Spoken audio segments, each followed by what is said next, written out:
You're listening to the Talking Headways Podcast Network. This is Talking Headways, a weekly podcast about sustainable transportation and urban design. I'm Jeff Wood. This week we're joined by Dr. Kathryn Howell, Director of the National Center for Smart Growth at the University of Maryland. We talk about her daily e-bike commute, organizing around the Purple Line, the importance of eviction data, and commercial displacement. Stay with us. Today's podcast was produced in partnership with Impact, formerly Railvolution.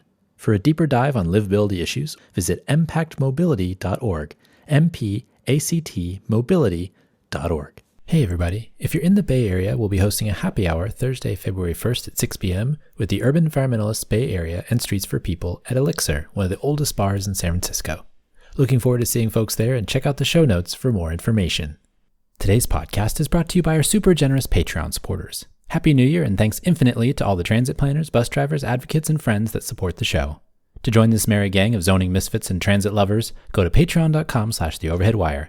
$2 a month will get you some stickers and a handwritten note. $10 a month will get you one of our transportation scarves. We appreciate everyone's support over the last year and look forward to sharing more episodes in 2024. That's patreon.com/theoverheadwire. Also, if you want to support the show in other ways, check out the show notes in your podcatcher or go to theoverheadwire.com to find links to our Cars Are Cholesterol merch, our Talking Headways book club shop at bookshop.org, or sign up for a 2-week free trial of our 18-year-old daily newsletter and archive. Thanks for supporting, and this year make sure to listen to this space for opportunities for happy hours, live performances, and updated information on coming attractions. Hope everyone starts 2024 out right, and now let's get back to the show.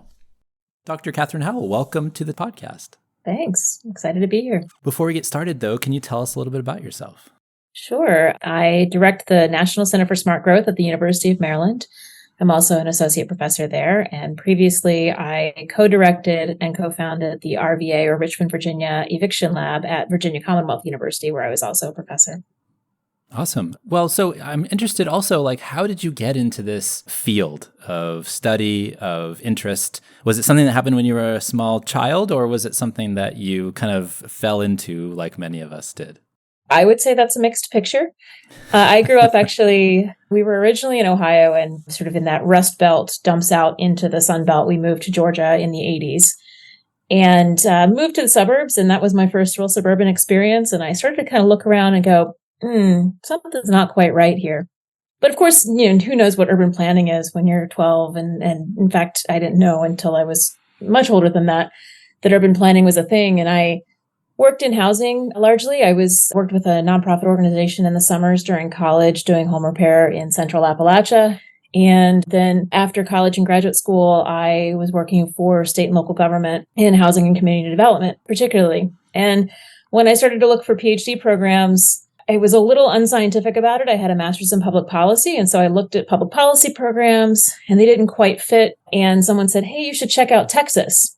I was like, okay. So I Google University of Texas housing, and I found my PhD advisor. And I think what was really important to me was that they were working at the scale and at the level of engagement that interested me. So housing to me, there's great national policy around housing, and that's really important.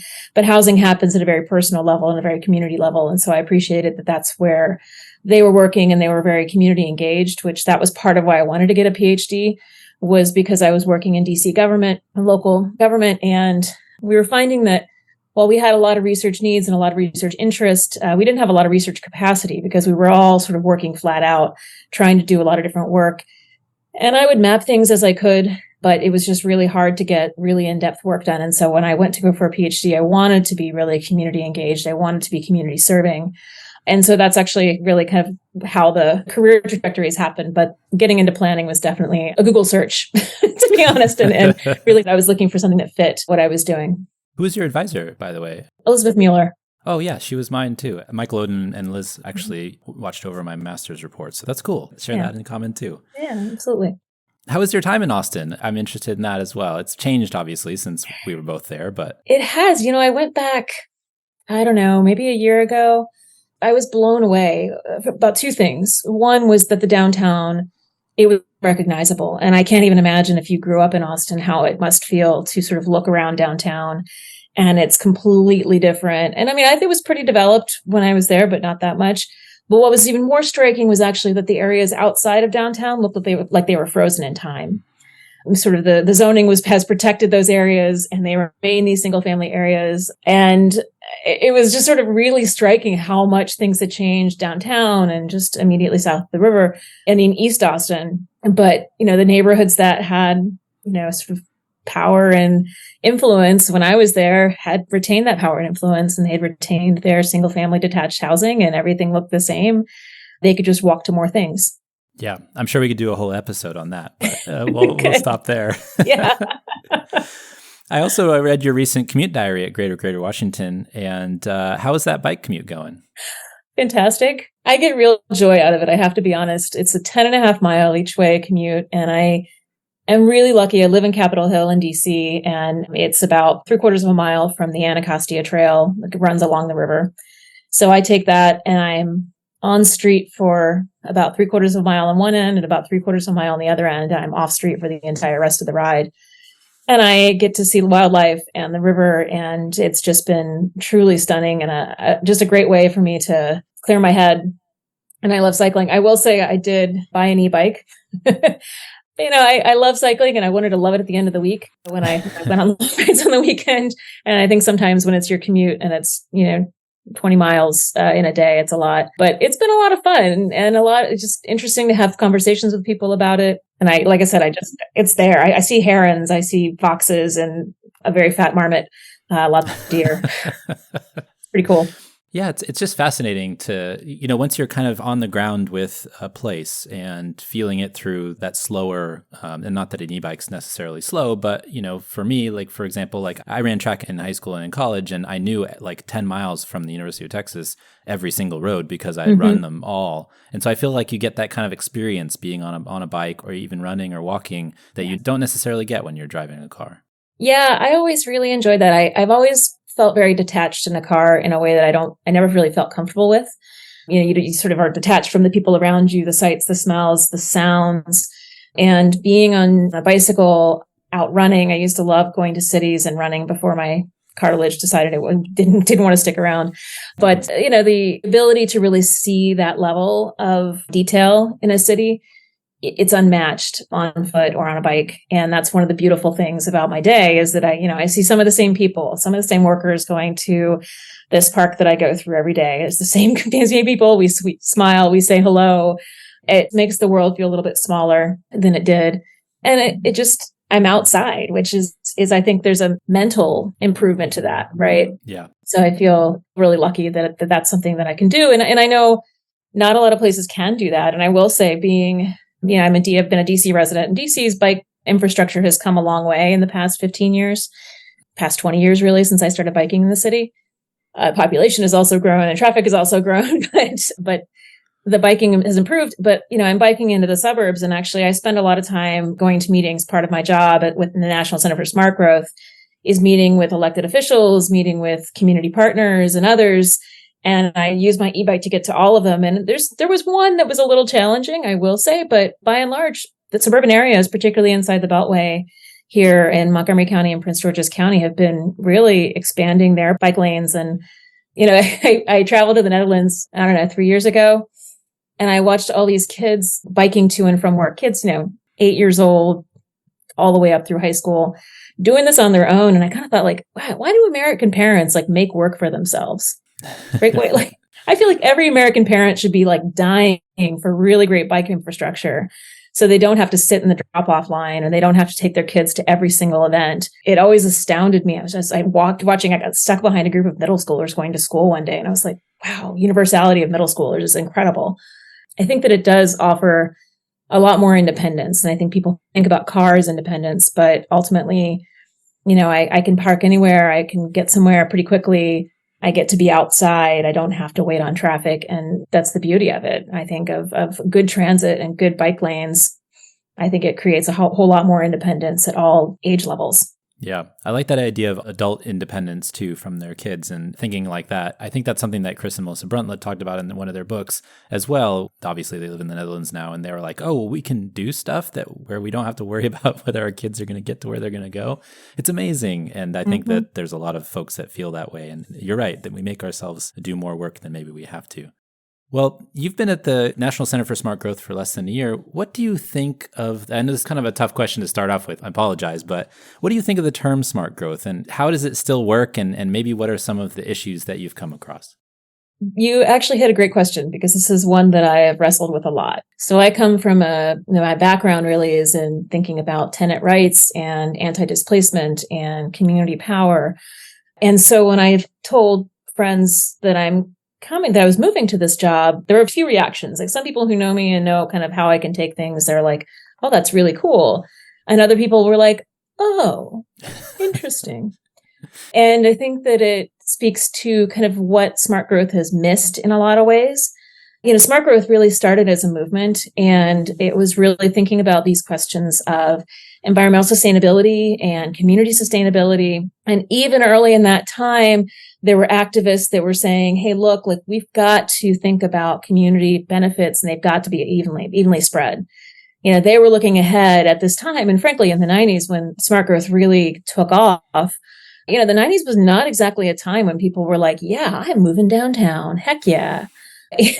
Folks were not flocking to cities. All of this norm that we have right now. And when I teach, I have to remind myself that most of the young people that come into my classroom grew up at a time when cities were always cool. Like they were born after Friends, right? And right. Cities were always cool. And it was always the place you were going to go, at least for some point in your life. And that really wasn't a foregone conclusion in the 90s. My dissertation was looking at the Columbia Heights neighborhood in DC that was really the planning process for which kicked off in the late 90s. And they were begging McDonald's to come. And McDonald's is like, yo, I don't think so. Like, I am not interested in that.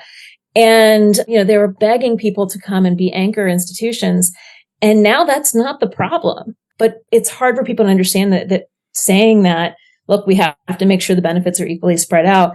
That was an important thing to say, but there were people who were seeing it. And I think we always forget in the field that there was debate in the moment of ideas, right? And so this is one of those that like there was a movement. There were people saying these important things about anti-displacement. But as sort of development moved into cities and realized it was lucrative, smart growth ends up becoming a bit more of a development strategy than a sort of meaningful movement.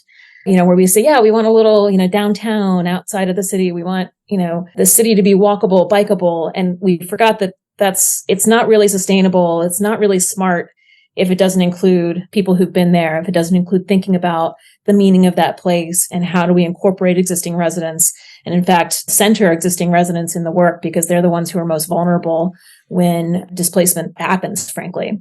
So I've been thinking about this a lot, quite honestly. And so in terms of smart growth, there's really that question for me of, do we lean in and actually claim what smart growth was supposed to be? Or do we say, we're going to find something else and figure out what we are that does not have all the baggage. And honestly, it's something that I wrestle with in this job all the time. It's interesting. Your comment about kind of a debate at the time is really interesting too, because that's about the same time when new urbanism as a movement was coming around. There was this regionals discussion, but it's interesting to think about, the ideas that win out in the end, but then also how they evolve over time or change over time. And I think that's a really interesting part of the discussion as well, because it did start out as that movement, but then kind of maybe tapered off in the popular imagination of planning schools or other places as well. Well, and it's frankly, movement work is hard. It requires money that doesn't exist. We don't do a great job of funding advocacy work. We don't do a great job of funding organizing and mobilization. Our funders want very clear results. They want metrics that they can take back to their donors. They want real things that they feel like are making a big impact. And I think they don't often look at the long game. And there's some that are increasingly doing that. So I do want to credit that there are increasingly some that are doing that. But the long game is that if you don't mobilize and build at the community level, you're going to end up with a situation where we've displaced a lot of people in our move to build sustainably, which, I will say as a side note, since we both know Michael Oden, he used to talk about, if you've displaced somebody out of a city, because you build sustainably, so you bring somebody in, you've displaced somebody who's probably got a less efficient car, who has, all of these things in a less, sustainable house. Have you really gotten any net benefit from your sort of sustainable efforts? I think that's, to me, is always, even if you aren't as concerned about the human rights and the sort of community power issue, the sustainability issue should be salient. That's one of my kind of theories on some, obviously transit ridership in US cities is dropping in part because of the pandemic and part of the work from home and all those things. But there's another kind of one that I've seen, and mostly in places like Los Angeles and others, where it's interesting to think about that sustainability part, where if you're pushing somebody out who used the bus every day for somebody who only uses the bus once a week or once a month, that's a drop in transit ridership, and that's a big difference. And then those folks that get pushed out have to use their cars, and then they're likely to have an issue getting to the places that they need for work or get stuck in traffic, and so their quality of life dissipates as well. And so it's kind of an interesting thought about that idea that Michael is talking about, which I don't think I've ever heard him talk about that, but my time there might have been kind of before these discussions started popping up as well. Maybe that's my problem, is I'm too old for this. I'm too old for the good discussions that happened later on. Well, what does the National Center for Smart Growth do then? So we have several different programs. I would say, first of all, we were created around the time that Maryland was putting their smart growth goals into policy. So Maryland was an early adopter of smart growth ideas with the priority funding areas, which the idea was that we were directing state funding to particular growth nodes, right? We know that, we want to keep growth here because there's all this open space we want to preserve and we want to reduce commutes and all of those things. That was watered down over time with different administrations, politics being what they are. But the idea was there that that's how we should be directing our funding. And so we were created to sort of support those ideas. And over time, we've really expanded a lot. And I think this question, the previous director, Garrett Knapp, he was thinking about all of these issues and the impacts of smart growth. And so one of the, in addition to our research on transportation and on housing more generally, is, we work with the Purple Line Corridor Coalition. They're one of our programs under the National Center for Smart Growth. And the PLCC is a wide community-based network of organizations, partnering with enterprise community partners and funders, as well as with local organizations. We have Habitat for Humanity and National Housing Trust and several others who are engaged in this with the goal of preserving affordable housing and small businesses on the corridor and preventing displacement ultimately, because we understand that displacement is more than housing, right? You can be in a place, but if you can't do the shopping and the community things that are really important to you, that's a form of displacement as well. And so it's a really forward-thinking way. It's been up and running for about 10 years now. The Purple Line, I probably should explain that. I forget that some folks are not involved in this long saga of the Purple Line. But the Purple Line is essentially a light rail line that is meant to connect several ends of the DC metro system in the suburban area. So there's currently no rail transportation between many of our counties outside the DC metro, but there's a lot of commuting that goes between those two. So particularly between Montgomery County, Maryland, which is just north and west of DC, and Prince George's County, which is north and east of DC. And so the Purple Line is meant to connect these. It's been much delayed. Very much delayed, but it is supposed to be up and running in 2027. And so the coalition was really developed because we knew that transit-oriented development often has a displacing effect because it does raise rents. Yes, it increases the amount of housing, which is wonderful, but it's often in spaces that have been previously disinvested and therefore more affordable for low and moderate income households, particularly in our case, immigrant populations, Black households, and non-English speaking groups. I'm wondering why it's important for the coalition to focus on these things like affordable housing and small business retention, because it's kind of an interesting process of thought that I feel like you're perfectly situated to think about, obviously, but I don't know if that's something that gets targeted when we're building these kind of large transit projects. We often don't. I mean, I think increasingly there's a real focus on what's ETOD, or equitable transit-oriented development. That's increasingly a conversation that's happening within the transit field.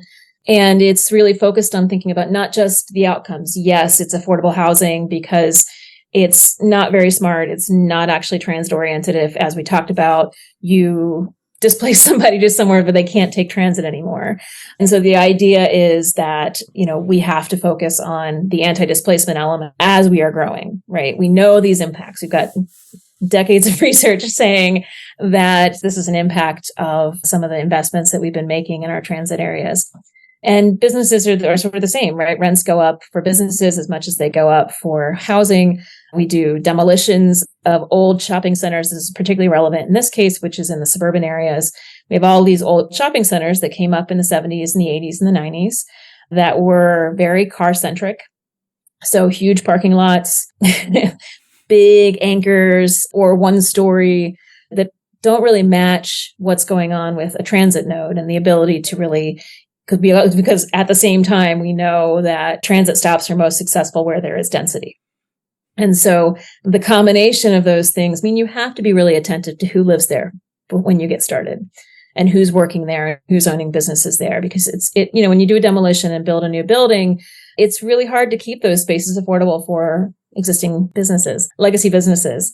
It's hard to keep it affordable for a business that is, a mom and pop running a restaurant. We see a lot of that in the corridor, particularly in Prince George's County, but even across the corridor, we see these really, I would say some of our best restaurants and shops are along the corridor. We have just amazing, the whole world is happening along the Purple Line corridor, and it's a really beautiful thing. But it's also getting more expensive. The rents are rising for those folks who are running businesses. And the same's happening for those who are renting or owning homes on the corridor. So, whether it's an apartment building that maybe was built in the post-war period, it's a brick building, might be in great shape, it's 3 stories, maybe it's not in great shape. Someone's going to buy, and the land itself is actually often more valuable than keeping the building. And so based on what the rents you could do and the density that you could have at that space. And so, those buildings are full of, in our case, they're full of immigrant families who are moving here, single adults who are working often in the area, taking transit, who are, working construction, they're owning businesses. And they ultimately need to be able to have affordable housing. And that's something that it's tough to do without really, really being intentional about it, because there is a lot of land value there. I find the small business one super interesting too, because we do talk a little bit about displacement, and obviously the discussion about ETOD has taken off over the last several years. But I just saw actually research yesterday in the Twin Cities Finance and Commerce that was done by Dr. Fan at the University of Minnesota, talking about kind of displacement that happens, or, business shutdowns that happens during road construction. And that could include, transit and things like that. But it actually impacts areas that are more urban, that are more suburban. I find that really fascinating too, because these are kind of businesses that have come up in these areas that have been low cost in the past, but then as soon as you make an improvement, they have trouble kind of keeping up with the increases in prices and increases in values and things like that. And so, one of her suggestions basically was that maybe we should extend some of the funding that we give them during construction until they can kind of settle in. And I think that that's a really interesting kind of thought about, housing businesses and this displacement problem that we have when we make improvements to areas. Yeah, I would say we often don't talk about businesses, and it's really interesting because businesses are often, when people talk about why they love their communities, there's probably parks or maybe a big piece, but people love to be able to walk to the coffee shop or go to a restaurant or go to the local corner store. There are things that make your neighborhood feel like home. And actually, one of the other programs in the center, the Small Business Anti-Displacement Network, is really thinking about this on a national level, and they're asking questions about can we go beyond technical assistance, right? As the director, Willa Lungamam, said to me, she's like, they're all like, we've been technical assistants to death, right? We've all done it. We've all tried. But at the end of the day, right, the rent's going up. And right now there's just construction that's incredibly disruptive for these businesses. And it's not evenly spread out, which is something that we've been talking with our local jurisdictions about, that, giving out all of that construction money at the same time to the same level is not really helpful, because there's some businesses where it's really hard to get in the front door. And there's some businesses it's just kind of hard to drive down the street. There's a difference there, right? And as you say, right, should we be thinking about this in the long term of how do we get situated in a new normal after construction? And I think one of the things that the Small Business Anti-Displacement Network, or SBAN, what they've been thinking about is, can we think about collective ownership of buildings in the same way that we think about, cooperatives and housing? Is there a way to kind of take the land out of speculative cost increases and make it so that it can be, the costs can be more predictable over time? And I think that's something we've got to do some creative work around businesses, because we aren't thinking about it. For some reason, businesses tend to exist in this kind of ether of, well, that's the change, that's how it goes. And I think probably a lot of it has to do with the way that economic development tends to think. It tends to think in terms of new and investment. And I think it's a changing perspective, I think, is especially as we watch these communities change. But that's been a really big piece of what SBAN and PLCC have both been working on.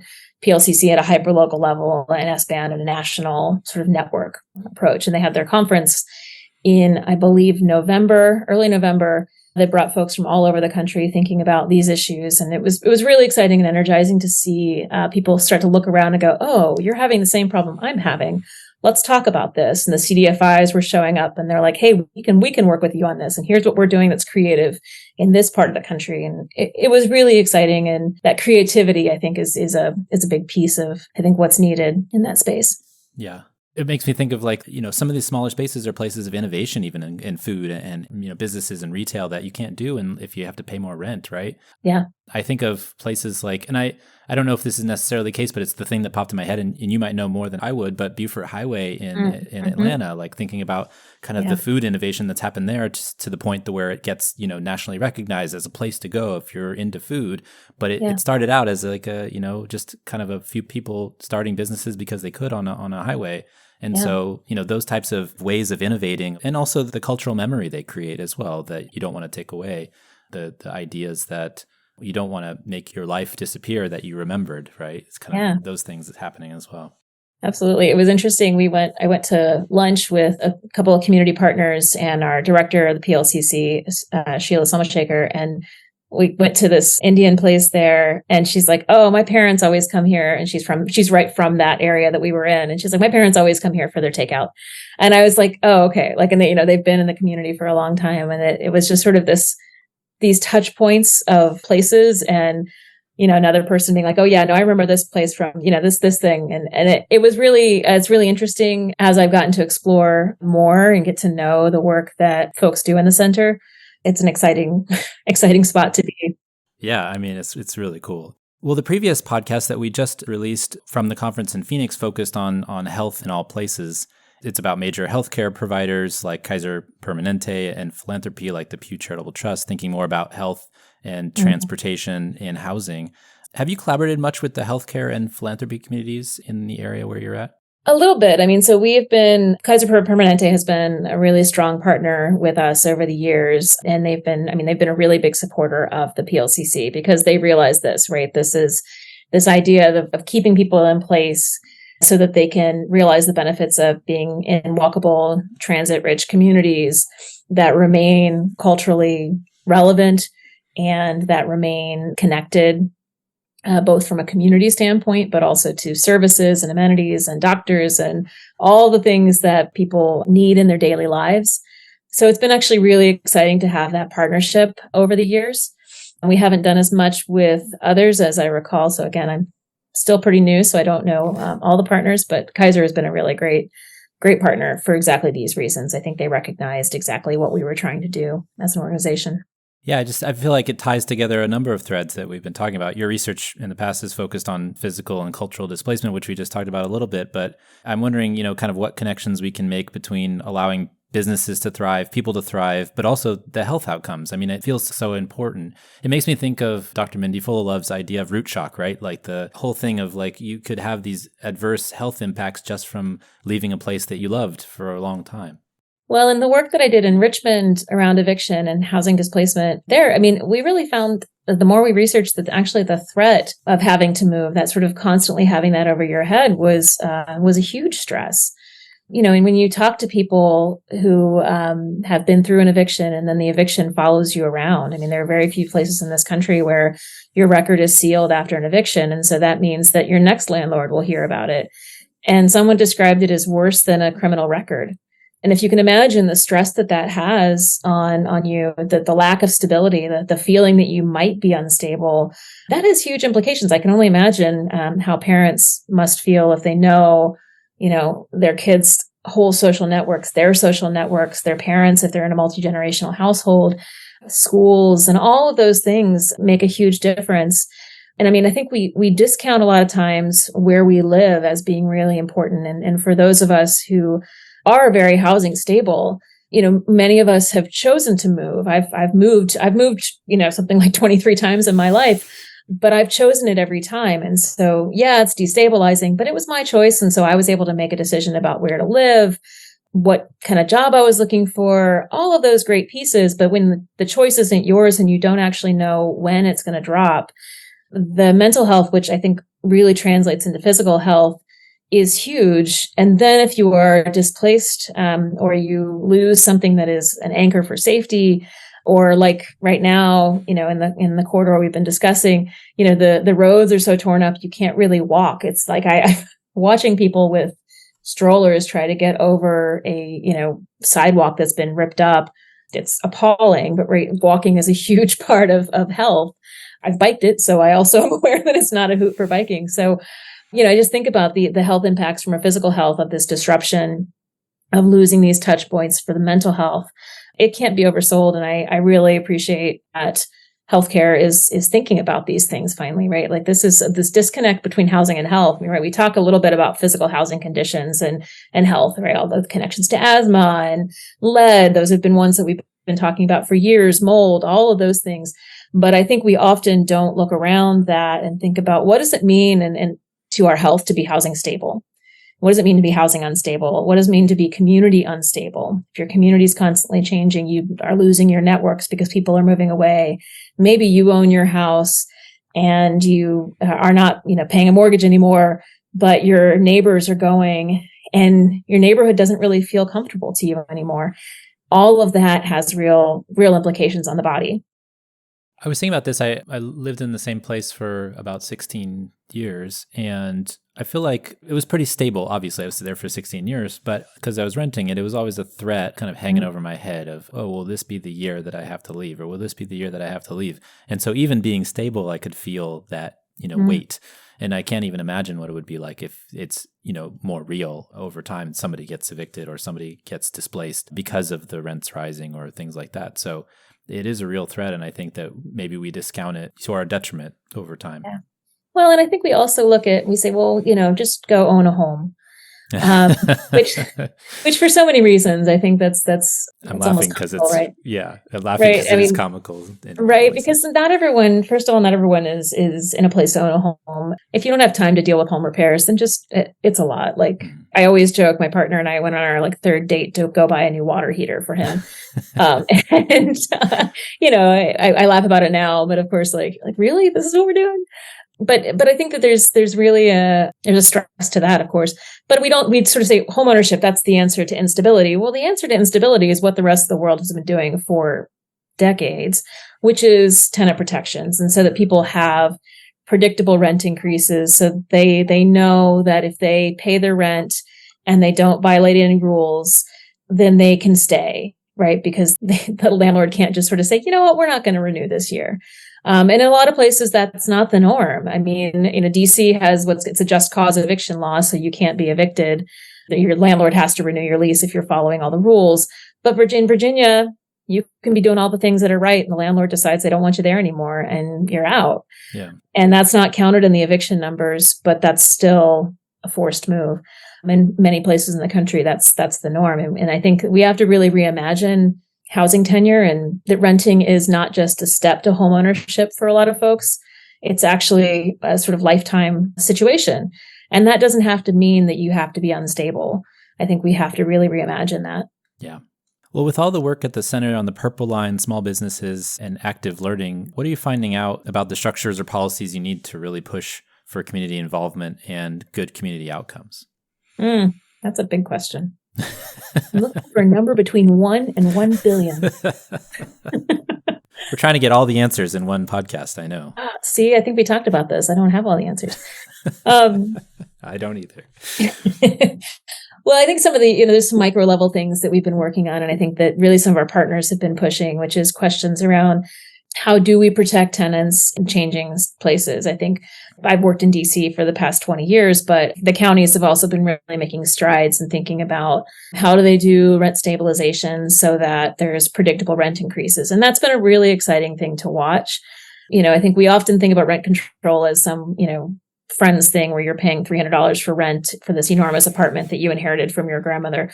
That's rent control. And that's a very different thing than rent stabilization, which says, look, we can't, just because the market goes up, it doesn't actually follow that you need to, or just because we have a housing crisis does not follow that you need to increase the rents by 10, 20% year over year. So it allows for a predictable increase, so usually sort of tagged to some level of inflation, right? And I think that's been really exciting to watch at the counties who are recognizing that the rent increases have just been too much. At the same time, I think we have to work on preservation of affordable housing. I think that's always been one of my big areas that I found really important, partially due to where I started. But I think an exciting thing to see across the country is more people talking about a right of first refusal, which is when either a jurisdiction or the tenants themselves have the right to purchase their building when it's up for sale, pay the same price, all of those things, but just that they can actually keep it affordable if they choose. And I think that's been an important tool in the toolbox in terms of preservation, of course, funding. And then on the other side is we have to work on our supply. There's a lot of places that have been, circling back to Austin, there's some places that have been allowed to be frozen in time while we upzone, places like East Austin with populations that are the most vulnerable to change. And so we have to start saying, look, we can't just upzone where we think we aren't going to get the huge community opposition or lose donors. We've got to really be bold and actually look at, where are our transit stops? We cannot have a one-story shopping center atop a metro stop in DC, but yet we do, because it's an area that's with high-income people who have historically been able to fight anything that looks like density. And so we've got to be bold because we need to be producing more housing, and we know where the demand is, right? If you're looking at price as a function of demand, I am just going to go with the basic analysis, and I'll let all the economists tell me how wrong I am. But because we also know that race plays a role and all these other things play a role. But if we're saying that price is a function of demand, well, the highest prices are in some of these neighborhoods, and yet we are not building where the demand is. We're building and creating demand somewhere else. And I think that's something that is a real problem, because if you build in the area where the prices are the highest, the people who might otherwise then keep moving somewhere else, more affordable, are going to be able to stay there. You're going to start to actually work on your supply problem without doing it on the backs of low and moderate income households. And so I think that's, to me, is really important in our, it's not just density. Yes, density, but also where are we doing it and how are we doing it and to whom? I think that's a big piece of it. Everybody wants a walkable community. And one of the ways you get walkable communities with retail is having some sort of density that guarantees some people want to spend the money there. Total number of rooftops for single businesses, and more rooftops mean more businesses. And I think that's pretty simple math to a certain extent. Typically, yeah, it's hard to convince somebody to come in and open a business where there's like 3 people who can walk there. Right. And no parking. You came to the center from Virginia Commonwealth University, and you've co-founded the RVA Eviction Lab. What parts of your work from there carry over to your work at the center now? I think a lot of what I just talked about is really thinking about these questions of what does it mean to be housing unstable? Who is the most vulnerable to instability? Eviction, gentrification, displacement, they're all connected. They're different stages of a speculation process. I'll be honest, right? Many times, and this is, again, disclaimer, not all landlords are evicting at the same rates, right? There are some landlords that are evicting at extraordinarily high rates, and some that barely do any evictions and actually try to avoid it because they may know their tenants, or they're just not interested in doing that. And when you map that out, there's a geographic component to it. And you find that the areas where you have the highest levels of evictions are areas with poor quality housing, with high percentages of low and moderate income, particularly renters of color, right? Even controlling for income, controlling for things like home value and other issues. Racial composition is actually the strongest predictor of neighborhood eviction rate, something like double the impact of any other factor. We're seeing that happen in areas that the prices have been depressed over time, largely through things like racialized zoning and historic pieces that have shaped our built environment.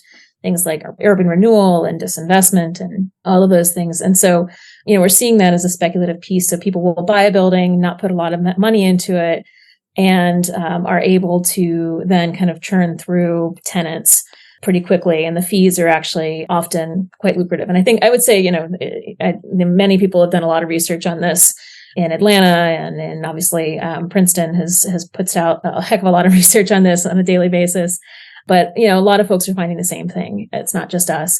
that there are particular kinds of landlords, and those are often the ones who are doing a lot of speculative work. And so when we come back to this question of gentrification, right, a lot of these areas where we are building and where we are upzoning and creating demand are areas that were previously disinvested for all of these reasons I talked about in terms of the speculative market for housing. And they're all forms of housing instability. And so for me, it wasn't a real leap to see the same things that are impacting instability for renters in Riverdale Park, Maryland, is the same thing that's at its root what's impacting renters in parts of Richmond, Virginia, and on the south side of Richmond. So that was really important for me to understanding the factors and the data that lead to that. My colleague, Ben Teresa, and I, who ran the center, Ben still runs it. We came to eviction from two different directions. I was thinking about anti-displacement work and he was thinking about financialization of housing. But we met in eviction because, there was a community need. We were not sort of seeking out eviction as a topic. We were brought in with community partners who were looking for better data on the work. And so we were really there for that. And so, for me, I keep that larger question about anti-displacement and community power in the back of my mind as I'm doing most of my work. And it's interesting how you all put together all that data, mapping everything, and it tells you a fuller story of what's going on, which I think is really important. The data was there, but didn't exist in the way that you all, were able to collect it and tell the story. And so I think that the ways that you all came at it actually ended up being this beautiful kind of connection that created a wellspring of information that is needed for learning about evictions. Oh, absolutely. It's interesting. We were often quite stymied. Virginia data is only released at the zip code level. And we actually, released is a loose term. It was actually scraped by some partners, but it's still only at the zip code level. And, if you've ever done much work in this area, zip codes are not particularly helpful unless you just sort of want to point at something and say, there's a thing there, which is, right. Zip codes are as so a data huge. analyst and map maker myself, zip You're codes cringing. were the bane of my existence. Exactly. Honestly. You just feel like, oh, really? Yeah. But, elected officials, sometimes that's helpful for them to be able to track things generally, but not to be able to do much action. And we were working with partners who wanted to know, we had service providers who were like, we want to know where to go and use our resources. We want to know where to send, our people who are trying to work with kids.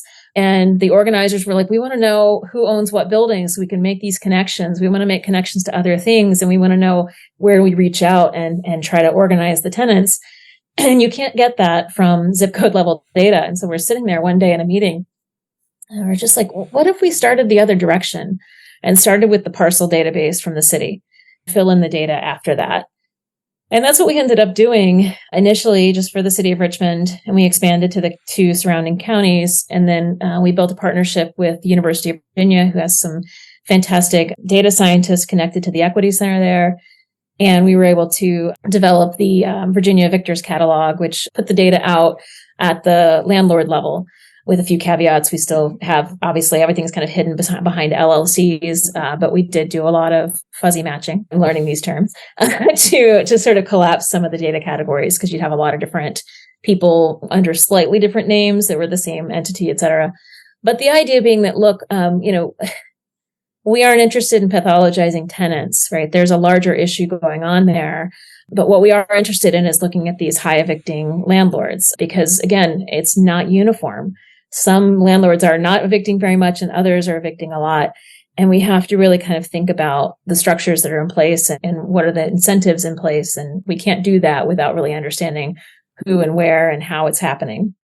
I love that your data collection actually got a lot of evictions thrown out of court because of rules in the CARES Act, too. That's an interesting kind of thing that happened.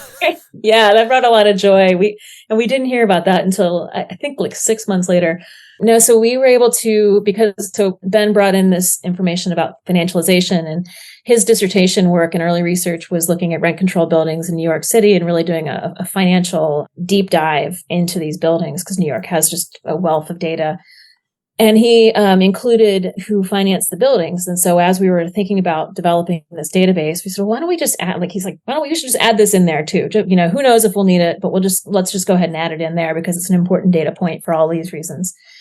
But the upshot was that then when the CARES Act passed, which meant that any building that had been financed through the federal government, Fannie, Freddie, that they could not evict their tenants, but in exchange, they could actually extend their loans. And so we were able to run the first and only at the time list in the country of buildings that were covered under the CARES Act in the city of Richmond. The other folks were scrambling to do it. The reason was because we had developed the data in this sort of surprisingly forward-thinking way. And so we gave that list to all of our community partners, largely particularly the tenant attorneys and those who are working on emergency rental assistance and emergency issues with tenants. We were on a phone call months later, and one of the attorneys was like, "Oh yeah, we got a whole bunch of the cases thrown out because of that list. So we really appreciate it." And we're like, "Oh my God, I wish you had told me this." It was like the best, most amazing day, right? This is a community engaged researcher's dream, is to be like that useful that you actually get cases thrown out of court, because it's just so rare that we really have that kind of direct impact on tenants, at least that we see it. And so it was really, really energizing for us, and it was energizing for all of our staff members. And we're like, "Hey, this matters." And we had a few other of those incidents moving through that it really just it was so important. And you just think about, data often gets treated like it's not connected to people. And particularly data science is often very sort of theoretical, like, "Oh, let's get all the data." But, I think if you're thinking about who you're putting data together for, who is it being designed for, and it's being designed for communities, you can actually have a huge impact on the work that is happening in our communities. And, our communities partners knew exactly what to do with it. We gave some spreadsheets to a couple of organizers who took that and ran with it, and it was phenomenal. It's great. Also, how do you train your students, to think about the history of place and people and those types of things that are connected to all of the things that we've talked about? So I teach a history and theory course for graduate students. I love it. I'm sure you're sort of like, "Ooh, did I just take that class?" Yeah, I did. And planning theory student planning. I like planning theory. You like? Oh, good. Oh, good. Well, see, there you go. We're good. You should see my bookshelf behind me. I have all the books. A lot of students dread it. They come into class and I ask, I was like, "Well, what do you want to get out of the class?" And it's okay if the answer is to get out of the class. There's no small number of students who are like, "Well, it's required. I have to take it." And they come out actually really enjoying it. And part of it is because I do connect history and theory to me are super intertwined. Theories don't arise out of a vacuum. They arise out of something that's happening at the time, right? This is why smart growth is interesting to talk about, right? This idea that what's happening in the 70s, 80s, 90s matters for how smart growth ultimately evolves, and in many cases is derided. And for, you mentioned new urbanism that was coming out around the same time. And I think it's the same sort of thing, right? What were we trying to solve for at the time?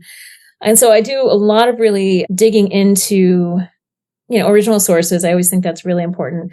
I also dig into the debates that are happening at the time. I mean, whether that's around urban renewal, which I think is really, and slum clearance and all of those things that were happening at the turn of the century. Like, why did people think that this was actually an answer? What was sort of the debate happening? Because I think otherwise you sit there and you're like, "Oh, it just happened and we've evolved since then." And if you don't understand that actually the same fights over whether and how and for whom and to whom we redevelop were happening in the 1930s and 50s and 60s as they are today, the same kind of players are involved. Unless you understand that, you can't really make a good an honest look at what's going on. And I think you end up approaching each new thing a little acritically.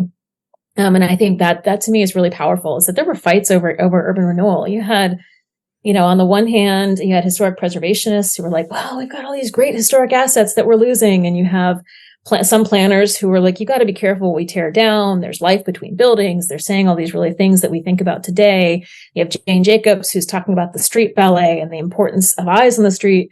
And then you have the American Planning Association. It's like, the problem with urban renewal is not the displacement. It's that it's not big enough. We should actually do more urban renewal and connect it to highways. And so we did. And so, there were actually real debates going on. And I think it's important to acknowledge that as an idea, urban renewal didn't just sort of happen to win. There was a fight there, and communities were rising up and saying, "This is not cool." There were real protests. I think DC is a great spot to look at that, or Baltimore, where Barbara Mikulski got her start standing in front of bulldozers in Little Italy. And, that's why 83 comes down from Pennsylvania, goes through Baltimore, and dumps right to the Inner Harbor. There's a reason why by DC has a highway that stops at New York Avenue. It was a real fight. It was a real protest. And I think that's really important to teach students about kind of what's happening in the contemporary time and how that influences the way we think about community engagement, community power, and voice. Whose voice and what's the nature of that voice? I organize around a few questions, and they really are about who had power in the situation and where these ideas come from in the first place. What are students most surprised by that they didn't know before? At pre-2020, I probably would have had a different answer because, I came back from the summer of 2020 and my students were just a different group. But, I think they're often surprised. Some of these debates really surprise them. Like, wait, there was somebody saying that it was wrong? Wait. And I think often it's kind of I take actually one of the interesting things was when I was teaching it in Richmond, we had an alum of our program.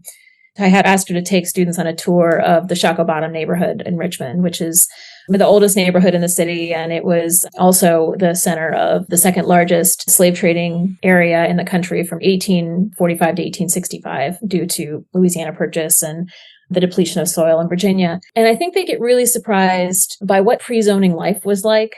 They sort of don't really understand that actually there was a health and safety.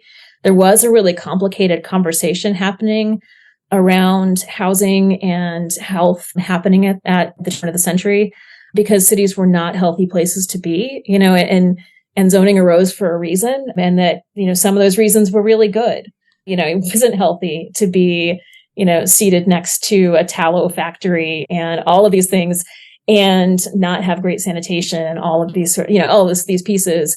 It wasn't great to not have building codes, right? We brought building codes in for a reason. It's because otherwise we had an unregulated market that was going for highest profit on construction. And then so the construction was not great. There are all these reasons that when you watch them kind of get that connection, you're like, yeah, these sort of conversations are long, right? Planning has been responding to what happened at the turn of the century for a century. Seriously, we've been really thinking about, what happened in the 19th century and trying to react to that for 100 years. So I think that's often the surprise is the kind of what things were like, the reason for these things evolving. Because right now, we tend to poo-poo zoning and we tend to poo-poo building codes because they increase the cost of housing and they increase the cost, and I think maybe the lesson is often that, ideas can be used by anyone and that power actually matters in these conversations. Zoning was almost immediately used for racialization of cities to harden the lines of race in cities. But it was also used and it really was promoted by folks who were trying to deal with health and safety. And so ideas and how they evolve and that they're not new. We all like to think when we're in our 20s that we got it all. We got the newest idea. That's what I was thinking when I was in my 20s. Now I know I don't know anything. I know nothing. So last question, what are you looking out for in 2024? Great question, actually, because I'm in the middle of trying to figure that out. One of the things, I'm new in the job, and so I've done a lot of learning over the first 6 months or so, and looking forward to more of that and really getting a sense of where the center should go in the next few years. We're thinking a lot about data and talk about the things that I carried with me from Richmond. This thinking about data and how we can use data to support our partners is a big one that I'm looking forward to exploring. Really thinking about the connection between and really making explicit the connection between cultural landscapes and smart growth. We do it through PLCC, through SBAN in very implicit ways, but I think the center needs to be really explicit about the ways that we are thinking about smart growth. Is it, what is it? So for me, those are the things that I'm looking out for on a personal level and through the center. Obviously, there's some exciting conversations happening locally in terms of the politics and what's changing. So I hope to see a lot of those good decisions continue and kind of expanding access. And there's some really exciting national conversations going on as well around housing and transportation that I would never have guessed would have happened, frankly, even 5 years ago. So it's reason for hope that we're having different conversations about housing justice, and we're having different conversations about transit access and environmental justice than, we ever would have imagined having even 5 years ago. So I think it's an exciting thing to watch, and I look forward to seeing where it goes. Awesome. Well, Kate, thanks for joining us. We really appreciate your time. Yeah, thanks for the invite. This was fun.